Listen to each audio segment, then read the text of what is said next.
mày biết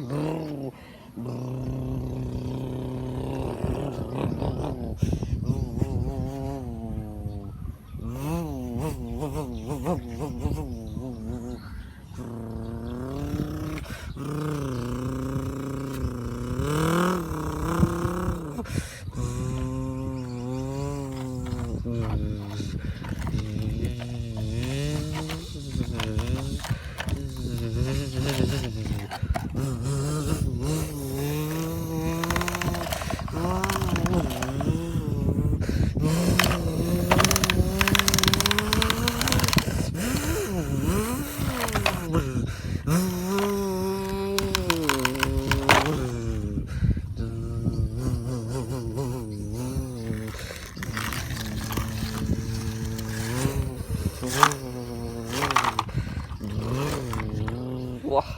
nó con mang mê nó con mang mê ok mê đó con mang mê bao một lâu mê tách tí đó mê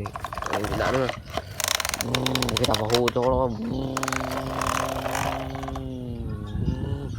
oh what I do man wow oh my god wow oh my god ah wow lan vừa mới điện and ok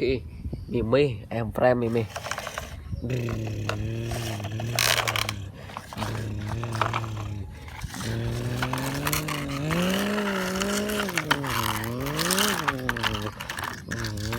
ok mê